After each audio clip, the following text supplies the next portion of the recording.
Good morning, y'all. Gonna talk about kindling this morning. Uh, Start finishing up this series. Anyway, what we do is when we clear cut areas like the paddock for the goats and the sheep, you see the piles over there. And we just stack them up and let them, I guess, cure. Anyway, now coming into spring, I want to open up this behind the kitchen building, and I've got a pile of brush there to get cleared out. So we're going to start cutting and breaking that down and cutting it into kindling size pieces because it's probably a year and a half old now. It's been sitting there a long time. So it's good and dry, and start putting it away.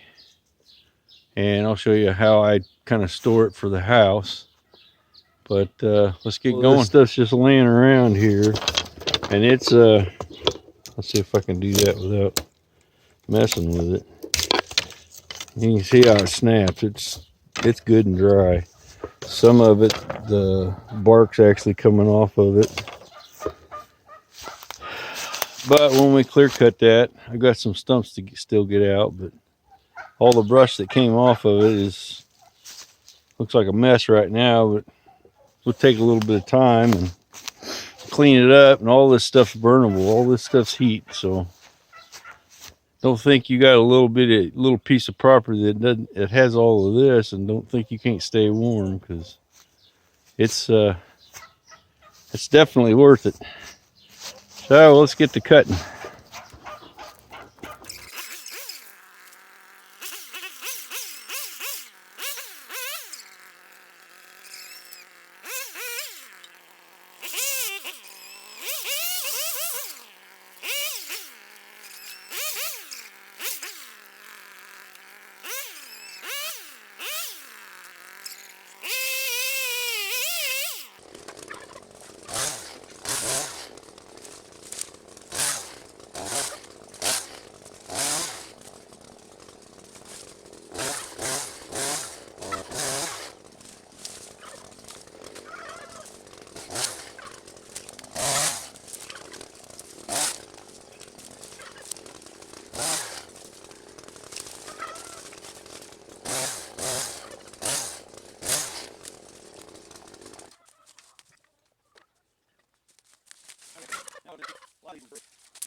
So yeah, you cut your length and you just start breaking stuff down.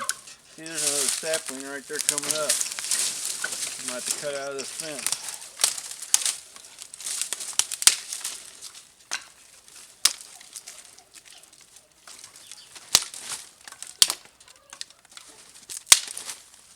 It just breaks up pretty dead gum easy. Ah, look here. Trenching shovel. Needs a handle.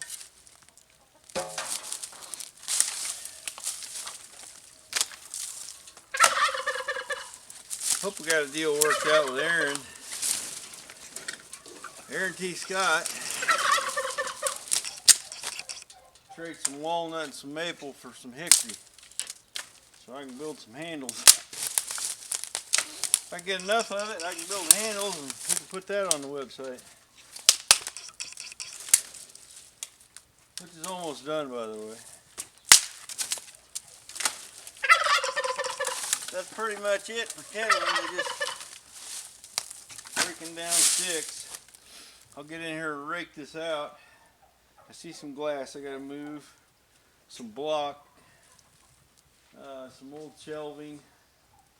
It's just all kinds of stuff. But this area here, I gotta repair this fence line and get this driveway done. So. Alright, I'll show you how we store it, or I store it. Yeah. Alright, let's process some kindling. You just kind of position yourself in the pile where you can start bringing it in. What we're going to do, I'll cut some for the kitchen, and this is an old trash can that somebody was getting away with, or throwing away, or giving away. Anyway, I got a hold of it for kindling. And we're just going to cut the length of the can so we can get the lid on and keep the mess down. Look at that, that's perfect size. Some of this other longer stuff we'll either trim off. These heavier ones, you might be able to use some little hand shears. Obviously a chainsaw, but that's a little overkill. Especially when we're trying to do everything self-sustainable and powerless and the old ways. Perfect. I'll actually stick that in the center because it's domed. But what I like to do is set it up so you're stacking everything in there upright.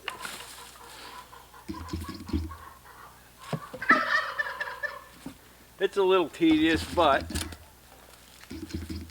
it's nice. And then the little stuff, I'll stick in a 5-gallon bucket.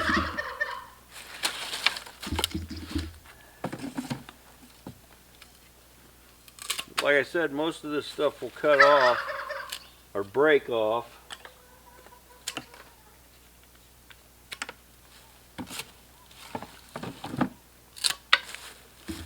And if you're a little short, it don't matter. But you'll stack them up. Oh, what did I say? If they're pretty fat, you could actually get some bigger shears, pruning shears, that'll open up and take like an 1.5 inch size limb to cut them down. And a lot of times I'll go through and just start chopping the pile down with the loppers.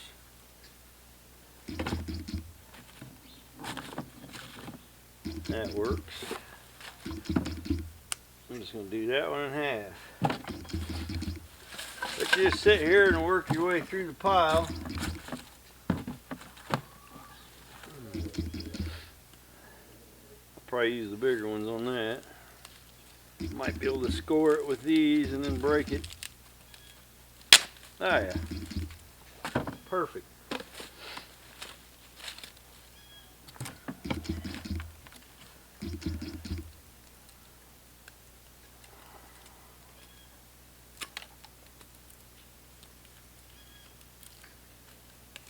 If you just run around and score them, they'll usually snap right where you score them. And I got an idea. I can't just leave stuff alone. I'm going to make I got inherited a little electric chainsaw. I'm going to make a kindling processing station out of it, like a chop saw. So stay tuned for that one.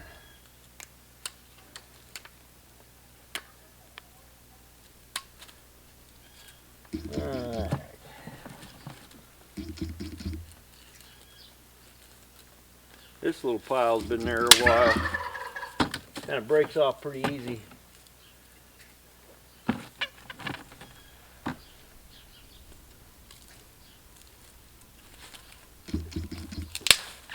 But I try and use every bit of it, one place or another. I'm just going to cut that one in half.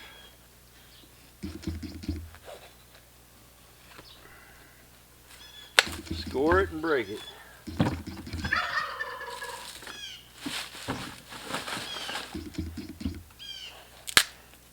And it's funny, people living in the city, man, when I lived down there in Kansas City,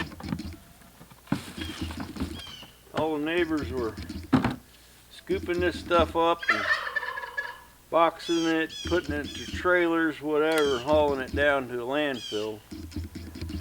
And it's like, man, don't you start giving me this stuff. Billy over at Perma Pasture Farms always talks about using other people's fertility. He'll go around and gather up their trash bags full of leaves using his compost. Same effect. Get it where you can and pay nothing for it and you're miles ahead.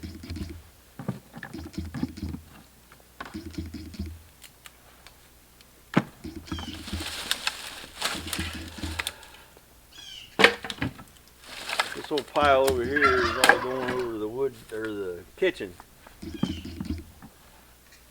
I'm hoping I don't have much more season left.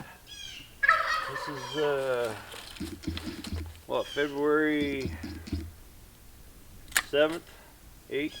I can't even remember anymore. When you're not doing business every day, days kind of run together and it don't matter really. That's the nice part.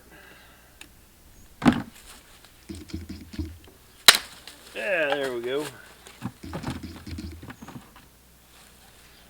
I might feel it tomorrow, but it feels pretty good right now.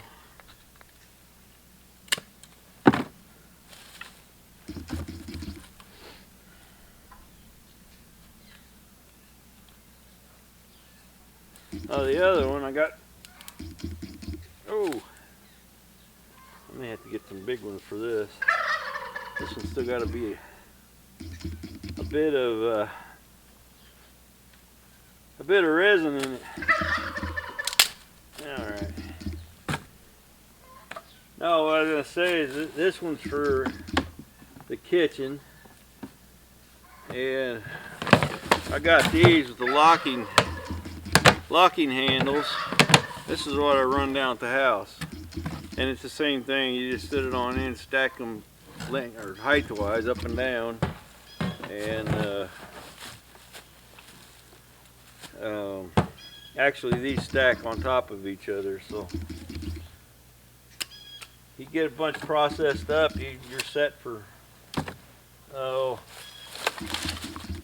deep winter. When I'm really burning, I can probably burn through 2 of these totes in a month. So if you got six totes, you're good for a winter. And all it takes is time.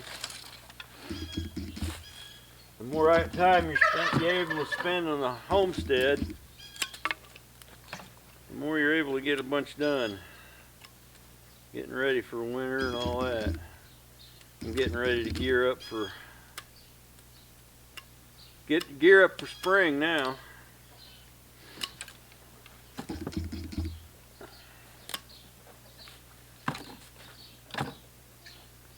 I got the greenhouse to start working on. I got starts.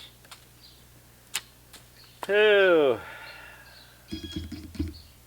when am I starting? Probably the end of this month, and it might be a little late, but we keep them in the greenhouse. Because then we usually have a March cold spell. Of course, we did last year, and then it never did warm up till late June. So if you're trying to plant stuff in the ground, it was impossible.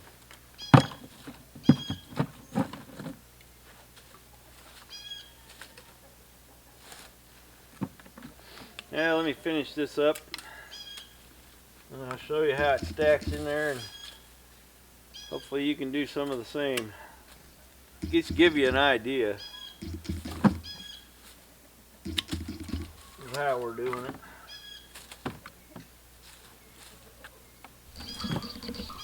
Okay, so there's the, there's the kitchen bucket. Nice tidy Kindling. And you can see I reduced my pile a little bit. We'll keep working at it, get some more put away. Okay, the same thing for the bigger toads. Just cut them to length, break them to length. If they're a little small, it's okay. It all burns.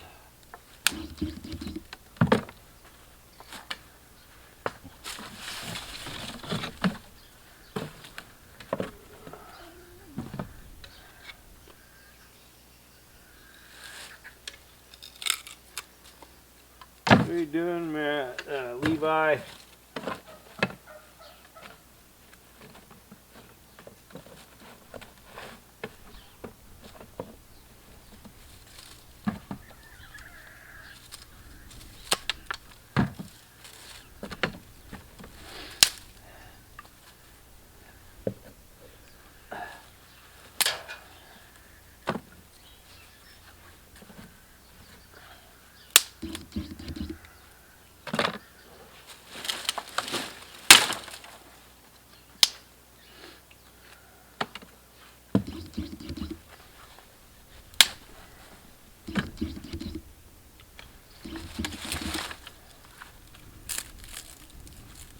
That's all you do, isn't it fun?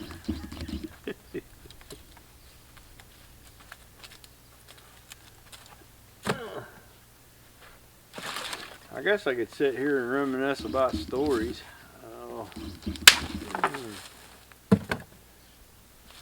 Like my goats, for instance.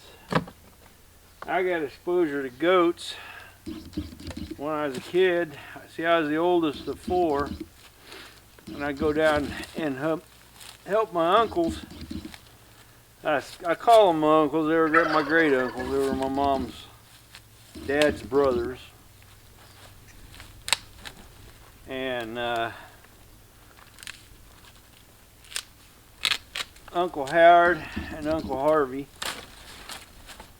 Harvey raised Arabian horses. Howard had Hereford cattle.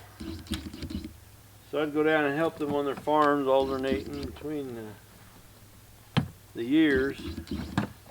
And then I had Uncle Jack, which was actually a cousin. My mom's second cousin, I believe it was. But Uncle Jack had about 50 little pygmy goats that he'd raise. And he had a customer base that'd buy from him, but he used them to clear property, clear pastures and stuff. So when I go down there and help, inevitably I'd be over there at Uncle Jack's helping with the goats. And I always wondered why he had all these old cars to take the doors off and kind of gut the interior. They'd leave them sitting out in the field. Well, he was getting them ready, for the goats to come into that pasture. And that's when I first started seeing that the little ones, you got to entertain. They've got to entertain themselves or they're going to escape every time. And he just gave them basically a jungle gym. He'd get these big wooden spools for wire. He'd have them out there, and big logs. He'd have somebody drop a couple of them off. Which, by the way, later on, when I started rotting them down, he'd break that up for firewood. But that was when I first started learning about the little goats. Now, Grumpy Acres, they've got a little goat called Lola, and she's got to the point when I had them up here babysitting them when they were moving. She'd go around and try and get on somebody's back. She'd jump up on their back. When they get close to the fence, she'd jump over. There's not, they're pretty intelligent, and they'll figure out ways of doing what they want. But it's all good.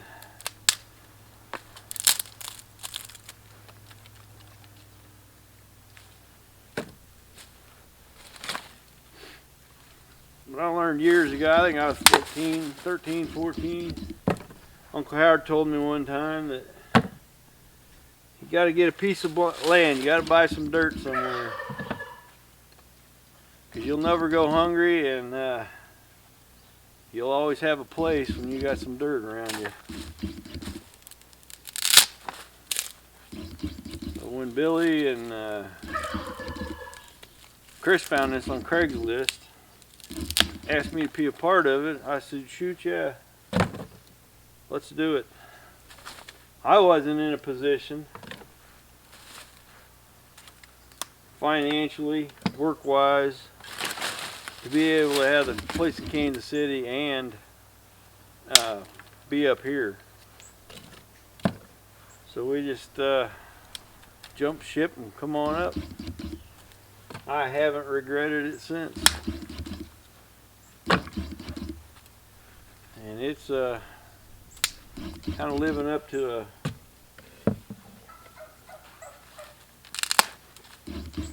a promise. I don't know if it's a promise or just I told him I would do it, but I said sooner or later I'll take you up on that and I'll get some land. Well, here we are.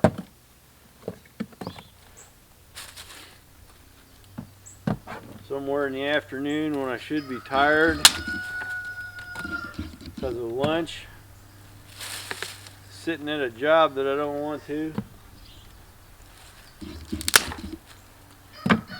I didn't do much sitting. I did a lot of crawling under dashes and stuff. But anyway,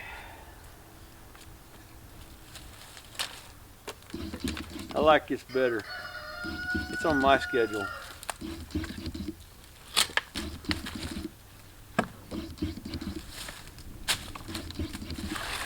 So yeah, let me finish this up, get this one put away, and come on, break off there. Some little ones are a little stubborn because there's no leverage. Got to get down to it here. Have to get the rake out here pretty soon.